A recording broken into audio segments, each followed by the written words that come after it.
Okay, so today I'm in the Imperial War Museum. If you haven't guessed, there's lots of big guns and tanks and lots of nice green spaces.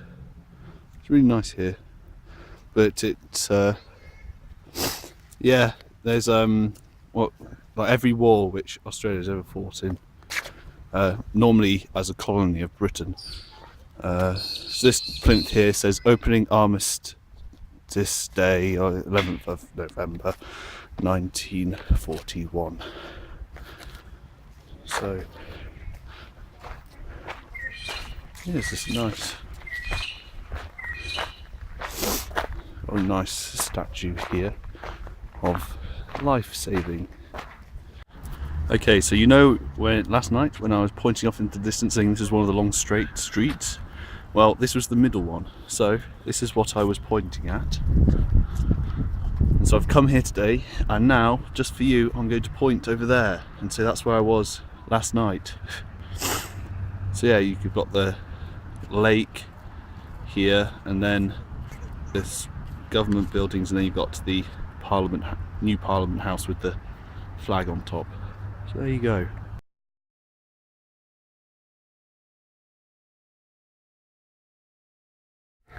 Okay, so these two people, Williams and Pockley, were the first two Australians to die in the First World War.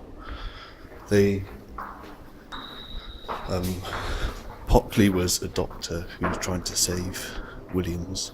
Williams is the only one who's been mentioned twice on the whole memoriam.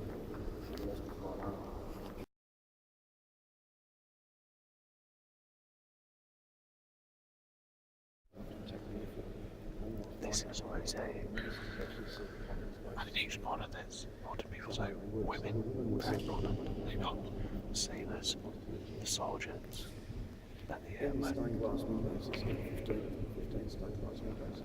Each one represents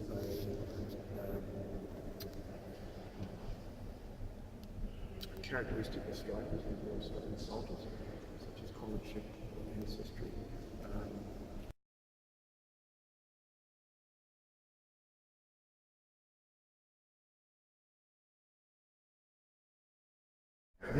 So these few panels here are all for the lives which were lost on ships in Australia. So in World War One, it was this, and it was basically loss of life on board due to illness rather than actually sinking. But this ship here was the first ship that sank, and most of the thing comes all the way over to here. No, that's there.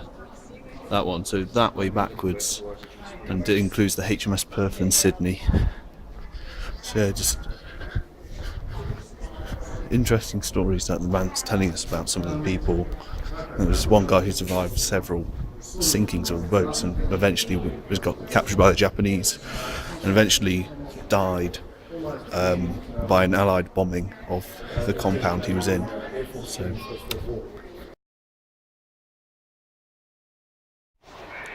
it's an anti-aircrafter and things. Australians had a habit of taking things off the opposition once they'd taken them. So there's some picture of some Italian tanks on there with white kangaroos on.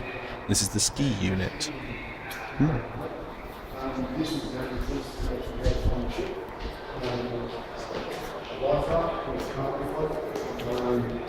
you can actually see on it a battle damage from the action with the German.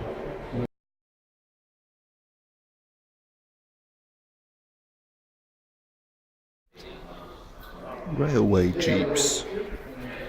Well, got train wheels on them. Because when they captured Borneo, the Japanese destroyed all the trains and things like that. So they modified the jeeps. Cool idea.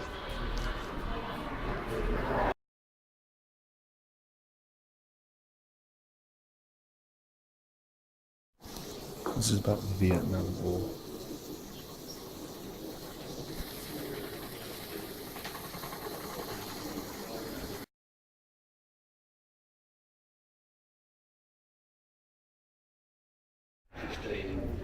It's a lucky aircraft. Out of its 89 missions, no one was killed during it.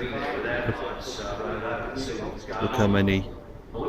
It's a lot.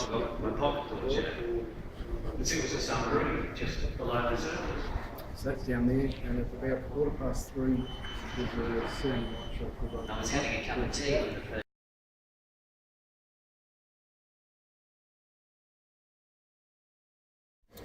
Okay, so you remember in a previous video, I can't remember the exact one, but I said that there was an attack on Sydney Harbour with 3 submarines, 2 of which were sunk in the harbour. Well, this submarine here is made up from those 2 submarines. So from there to here, which is where that bit there, that's where the first submarine ends, and then those shards over there, back over to there is where the other submarine was. But the reason why they had to use 2 is because the first one, this one, it was, after that point, it was completely shattered in pieces. That's how big the blast was which hit it. But the crazy thing is that it's actually quite small, and it was manned by a crew of 2 men. So 2 men were in this thing, controlling the whole submarine.